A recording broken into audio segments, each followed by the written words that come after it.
Hi viewers, আমি Shamim M জোনে সবাইকে স্বাগতম। বন্ধুরা, যারা এখনও আমার চ্যানেলটি সাবস্ক্রাইব করেনি, রেড বাটন দেখতে পাচ্ছেন, সাবস্ক্রাইব করে নিন, পাশে নোটিফিকেশন অন করে দিন। তাহলে আমার নেক্সট ভিডিওগুলো আপনাদের কাছে নোটিফিকেশন চলে যাবে। তো বন্ধুরা, আমার ভিডিওটা অবশ্যই লাইক, কমেন্ট, শেয়ার করবেন, আর ভিডিওটা অবশ্যই শেষ পর্যন্ত দেখতে থাকুন।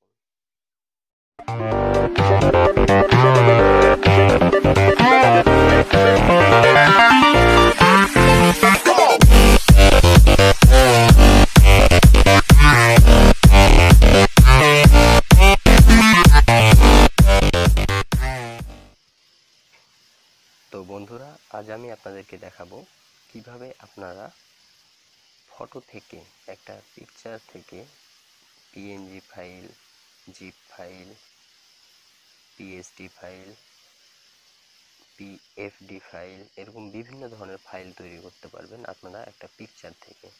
তো বন্ধুরা, প্রথমে আমরা প্লে স্টোর ওপেন করব।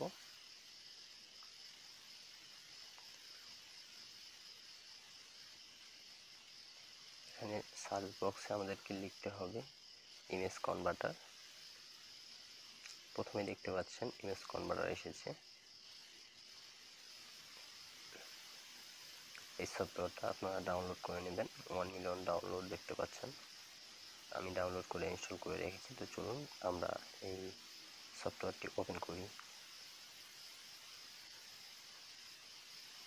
বন্ধুরা, যারা এখনও আমার চ্যানেলটি সাবস্ক্রাইব করেনি তারা অবশ্যই সাবস্ক্রাইব করে নিন, আর ভিডিওটি অবশ্যই শেষ পর্যন্ত দেখতে থাকুন।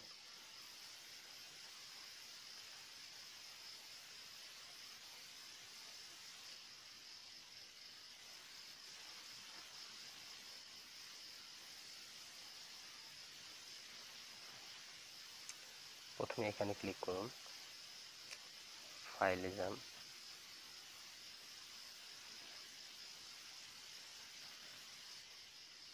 এখান থেকে একটা ফটো সিলেক্ট করুন। আমি একটা ফটো সিলেক্ট করছি। সরি, এটা আমার পিএনজি ফাইল, তো এটা আমি কেটে দিয়ে আরেকটা নেব।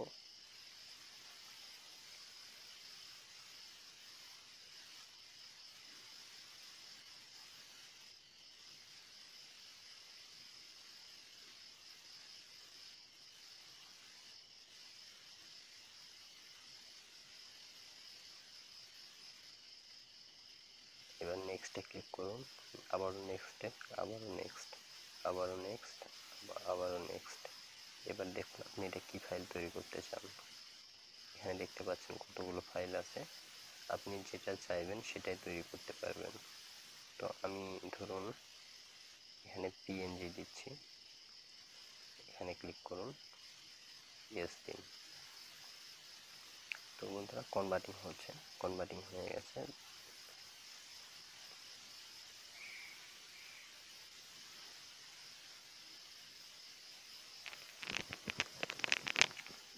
তো বন্ধুরা, এইভাবেই খুব সহজেই আপনারা পিএনজি এবং বিভিন্ন ফাইল, যত রকমের ফাইল আছে তৈরি করতে পারবেন এই একটা সফটওয়্যারের মাধ্যমে খুব সহজেই। তো বন্ধুরা, যারা এখনও আমার চ্যানেলটি সাবস্ক্রাইব করেননি তারা অবশ্যই সাবস্ক্রাইব করে নিন, কেননা আমার এই চ্যানেলে অনেক নতুন নতুন ভিডিও আপলোড করা হবে যেগুলো আপনাদের কাজে আসবে। তাই অবশ্যই আমার চ্যানেলটি সাবস্ক্রাইব করে নিন। তো বন্ধুরা, আজকের মতো এখানেই বিদায় নেব। সবাই ভালো থাকবেন, সুস্থ থাকবেন, দোয়া করবেন আমার জন্য, আর আমার চ্যানেলটা সাবস্ক্রাইব করে অবশ্যই আমার পাশেই থাকবেন। আজকের মতো খোদা হাফেজ।